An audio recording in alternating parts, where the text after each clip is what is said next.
నేను ఒక్కసారి అడుగుతా ఉన్నాను, ఈ రాష్ట్రంలో ఇంతమంది అన్నల్ని తమ్ముళ్ళు ఉన్నారు, వాళ్ళని నేను అడుగుతా ఉన్నా, ఒక్కసారి ఆలోచన చేయండి. మీ ఇంట్లో ఒక ఆడపిల్ల ఉంటే మీ భార్య అయినా, మీ చెల్లి అయినా, మీ అక్క అయినా, మీ ఇంట్లో ఉండే ఆడవాళ్ళ కాల్ డేటా ఎవరన్నా తీస్తే ఏంటండి, మీకు ఎంత బాధ అనిపిస్తుందండి? మీకు ఎంత కడుపు కాలుద్దండి? అలాగే మీరు కాల్ డేటా తీసినప్పుడు నా కుటుంబ సభ్యులు కూడా అలాగే ఫీల్ అయ్యారు. ఇంత నీచుడా కృష్ణదేవరాయలు అని చెప్పి అందరూ ఫీల్ అయ్యారు. ఇది మా అధిష్టానానికి తెలుసు, మా పార్టీలో ఉన్నటువంటి పెద్దలకు తెలుసు, అప్పట్లో ఉన్నటువంటి మా పోలీస్ అధికారులకు కూడా తెలుసు. కానీ ఎప్పుడు బహిరంగంగా ఈ విషయాన్ని నేను బయటికి చెప్పే ప్రయత్నం చేయలేదు.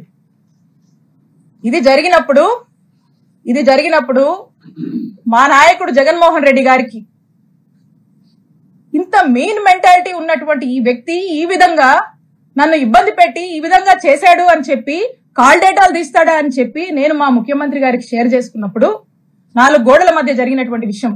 మా ముఖ్యమంత్రి గారు మహిళా పక్షపాతి, మహిళలంటే ఎంతో గౌరవం, 2 ఆడపిల్లల తండ్రి. ఆ ఇంట్లో ఆ 2 ఆడపిల్లలకు ఎవరికైనా ఒక మహిళకు జరిగితే వాళ్ళ ఇంట్లో మనుషులకు ఎలా జరిగితే ఎలా మనం బాధపడతాం, మన విషయంలో మనం ఎలా బాధపడతామో నా విషయంలో కూడా మా నాయకుడు జగన్మోహన్ రెడ్డి గారు ఆ రోజు అంతే బాధపడి ఇమీడియట్ గా అక్కడ ఉన్నటువంటి ప్రభుత్వ అధికారులకు, పోలీస్ అధికారులకు ఇన్స్ట్రక్షన్ ఇచ్చి ఇమీడియట్ గా నెసరీ యాక్షన్ తీసుకోమన్నారు.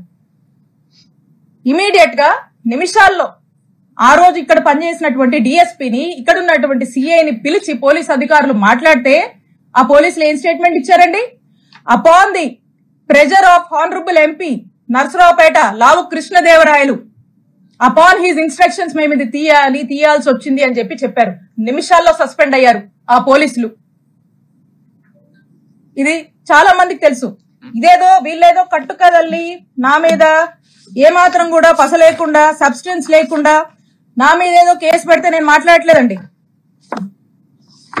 నేను ఇదిగోండి ఆ ఎఫ్ఐఆర్ కాపీ కూడా ఉంది, మా నంబర్ల మీద తీసినటువంటి ఎఫ్ఐఆర్ కాపీ ఇది కూడా ఉంది, ఎవిడెన్స్. అక్కడున్నటువంటి డిఎస్పీ, అక్కడున్నటువంటి సిఐ సస్పెండ్ అయ్యారు. అది అందరికీ తెలుసు. నేనేదో మీలా కట్టు కదలల్లి ఏదో మాటలు చెప్దామని రాలా. ఇది ఇంత నీచమైన నిజ స్వరూపం లావు కృష్ణదేవరాయలు. అప్పుడు మా నాయకుడు అతన్ని ఏంటయ్యా కృష్ణ, ఏంది పని అని ప్రశ్నిస్తే తల దించుకున్నాడు కృష్ణదేవరాయలు. ఆ రోజున కృష్ణ గారు తల దించుకున్నారు, తన తల తీసేసినట్టయింది. ఆ రోజున మా నాయకుడు జగన్మోహన్ రెడ్డి గారి దృష్టిలో ఇతను చేసినటువంటి ఈ తప్పుడు పనికి, ఒక మహిళా ఎమ్మెల్యే కాల్ డేటా తీసినటువంటి తప్పుడు పనికి అతను ఆ రోజున మా నాయకుడిలో కృష్ణదేవరాయలు అనే వ్యక్తి మీద నమ్మకం కోల్పోయాడు, అతను చేసిన తప్పు వల్లే. అది మనసులో పెట్టుకొని, అదే కోపం మనసులో పెట్టుకొని ఈ రోజున రివెంజ్, అధికారం ఉంది కాబట్టి ఈ రోజున రివెంజ్ తీసుకునేటువంటి భాగంగా, ఈ రివెంజ్ లో భాగంగా ఈ కట్టుకథలల్లి ఈ రోజు నన్ను డిఫేమ్ చేస్తూ నా మీద ఒక నింద, నా మీద ఒక ముద్ర వేసేటువంటి ప్రయత్నం లావు కృష్ణదేవరాయలు గారు చేస్తా ఉన్నారు. ఇది చేస్తూ వీళ్ళని మీరు చూస్తే ఈ కంప్లైంట్ కూడా ఇతని లెటర్ హెడ్ మీదే, బహుశా ఈయనే రాశాడో ఇలా ఆఫీసులో రాశారో చూడండి. కంప్లైంట్ పేపర్ కూడా చూపిస్తున్నా, నేనే ముట్టి మాటలు మాట్లాడలా, నేను వాస్తవాలతోనే నేను వచ్చి మాట్లాడుతా ఉన్నా. ఇది కృష్ణదేవరాయలు గారి రిప్రజెంటేషను. ఇది ఇచ్చి అన్ని ఆఫీసుల్లో ఇదే కట్టు కథని ఇచ్చి వరసబెట్టి ఇదే ఆవు కథని, అదిగో 2 కోట్లు, ఇదిగో 2 కోట్లు, అదిగో రజనీ 2 కోట్లు, ఇదిగో రజనీ 2 కోట్లు, ఇదే కథని వరుసబెట్టి ప్రచారంలోకి తీసుకొచ్చి దీన్ని పెట్టి ఏం చేస్తారు? ఇక్కడి నుంచి మొదలు పెడితే, ఇక్కడ పోలీస్ స్టేషన్ల దగ్గర నుంచి మొదలు పెడితే పీక్స్ కి తీసుకెళ్లారు. మొదలు పెడితే డీజీపీ గారికి కంప్లైంట్ ఇస్తారు, హోమ్ మినిస్టర్ కి ఇస్తారు, విజిలెన్స్ అంటారు, సిఐడి అంటారు, ఏసీబీ అంటారు, ఈ అన్నిటికీ కంప్లైంట్లు ఇస్తారు. ఇచ్చినప్పుడల్లా వార్త రాయిస్తారు. 10 నెలల నుంచి ఇదే కథ. ఆఖరికి దీన్ని ఏ లెవెల్ కి, దీంట్లో మళ్ళీ ఎలివేషన్ కూడా, ఈ కథనే ఓ కట్టు కదా, ఈ కథలో మళ్ళీ ఎలివేషన్స్ కూడా. 17A కోసం గవర్నర్ కి ఏదో పర్మిషన్ పెట్టానని వాళ్ళే మళ్ళీ పేపర్లో రాయిస్తారు. ఒకసారి ఆలోచించండి. ఇలా తప్పుడు కేసులకి ఎలా ఆద్యం పోస్తూ అధికారాన్ని అడ్డం పెట్టుకొని ఏ విధంగా కూడా ఇబ్బంది పెట్టేటువంటి ప్రయత్నం చేస్తున్నారో మనకు స్పష్టంగా అర్థమవుతా ఉంది. ఇకపోతే విజిలెన్స్ ఎంక్వైరీ అంట, వీళ్ళే విజిలెన్స్ ఎంక్వైరీ అని చెప్పి విజిలెన్స్ ఎంక్వైరీ వేపిస్తారు. ఇక విజిలెన్స్ ఎంక్వైరీ ఏంటండి? విజిలెన్స్ ఎంక్వైరీ మీరు చూస్తే వైజాగ్ లో ఒక ఎమ్మెల్సీ గారు ఉన్నారు, దువ్వూరపు రామారావు గారు. వారు తెలుగుదేశం పార్టీ ఎమ్మెల్సీ, ఒక రకంగా చెప్పాలంటే పచ్చకండువా వేసుకున్నటువంటి ఎమ్మెల్సీ గారు.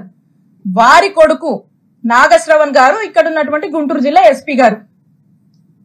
అంటే ఆ ఎస్పీ గారు వాళ్ళ ఫాదర్ టీడీపీ ఎమ్మెల్సీ, టీడీపీ కుటుంబానికి చెందినటువంటి వ్యక్తి ఎస్పీగా ఇక్కడ పనిచేస్తా ఉన్నారు. అంటే ఆ ఎస్పీ గారు రిపోర్ట్ ఇస్తే ఏం రిపోర్ట్ ఇస్తారండి? కృష్ణదేవరాయలు గారి డైరెక్షన్ లో జెన్యూన్ విజిలెన్స్ రిపోర్టా అండి ఇది? టీడీపీ రిపోర్ట్ ఇస్తారండి వాళ్ళు. ఇక్కడ నుంచి ఒక ఫ్యాబ్రికేటెడ్ అవాస్తవాలతో కూడినటువంటి ఒక టీడీపీ రిపోర్ట్ ని, ఏమీ లేనటువంటి విషయాన్ని వాళ్ళకు అనుకూలంగా వాళ్ళకు నచ్చినట్టుగా రాసుకుని పంపిస్తారు. పంపించి దీన్ని ఫాలోఅప్ చేసి ఈ రోజు ఈ కేసు కట్టేదాకా తీసుకొచ్చారు. ఇక ఇది పీక్స్ అన్నమాట. అందుకే ఈ కేసు నేను రెడ్ బుక్ రాజ్యాంగానికి, రెడ్ బుక్ పాలనకు ఒక పరాకాష్ట అని చెప్పి చెప్తా ఉన్నాను. ఈ విధంగా చేస్తా ఉన్నారు. ఇక ఇదే కాకుండా ఒకవైపున ఈయన చెప్పాను కదా, ఇంకో వైపున ఇక్కడ ఉన్నాడు అవినీతి ఘనపాటి ఎమ్మెల్యే పతిపాటి గారు. ఇక ఆయన ఎక్కడా లేదు, విద్యుత్ పవర్ చేస్తే రాష్ట్రంలో ఎక్కడా లేదు. ఒక్క చిలుకూరుపేటకే సమస్య వచ్చిందంట. ఇక్కడ మాత్రము మా మీద ధర్నా కేసు కడతారు, నా మీద, మా ఫాలోవర్స్ మీద, మా వైఎస్ఆర్ కాంగ్రెస్ పార్టీ నాయకుల మీద. ఇక అదేదోనంట ఎప్పుడో జరిగిందంట కట్టుకదల్లి అతను కూడా ఏదో పెట్టాలి కాబట్టి ఈ రెడ్ బుక్ రాజ్యాంగం నడుస్తుంది కాబట్టి ఈయన కూడా ఏం తగ్గకూడదని చెప్పి ఎవరినో పంపించి ఓ కట్టుకదల్లేసి నా మీద ఎస్సీ ఎస్టీ కేసు పెడతాడు. జర్మనీలో ఉండే మా మరిది మీద ఇక్కడ లేకపోయినా ఇష్టం వచ్చినట్టుగా కేసులు కట్టేస్తారు. వరుస పెట్టి అతని మీద కేసులు కడతారు, మా మావ మీద కేసు కడతారు. నచ్చినట్టుగా ఏదన్నా పెట్టుకోవచ్చు కంటెంట్. కేసులు కడతారు, దారిలో ప్రయాణం చేస్తుంటే కార్లు అద్దాలు పగలగొట్టిస్తారు, కారు పగలగొట్టిస్తారు, ఉన్నోళ్ళతో హత్యాయత్నానికి ప్రయత్నిస్తారు. ఇలా వరుస పెట్టి ఈ విధంగా ఇబ్బంది పెడతానే ఉంటారు. ఎప్పుడు చూడు మాటలు, ఏదో అవినీతి అంటారు. చేసే వాళ్ళకే వస్తాయో మాటలు, పొద్దుకులు ఎవరికి వస్తాయి? ఎవరు ఏం చేస్తే అదే వస్తుంది వాళ్ళకి. ఆయన అదే చేస్తాడు కాబట్టి పొద్దున్న లేస్తే ఆయన చేసే పాలన ఏమి ఉండదు. కాబట్టి ఆ నోటి వెంట వచ్చే మాటలే అవి, ఏం చేస్తారో అదే వస్తుంది. కాబట్టి ఆయన విఘ్నతగా వదిలేయాలి. సో కాబట్టి ఈ విధంగా ఒకరిలా ఒకరు మరోలాగా ఈ విధంగా వరుస పెట్టి ఇబ్బంది పెడుతూనే ఉన్నారు.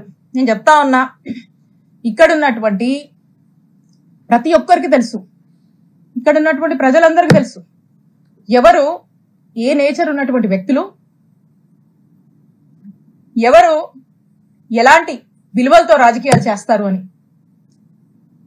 ప్రజలు, ఇక్కడ ఉన్నటువంటి ప్రజలు ప్రతి ఒక్కటి కూడా గమనిస్తా ఉన్నారు. ప్రజలకు ఒక స్పష్టత ఉంది,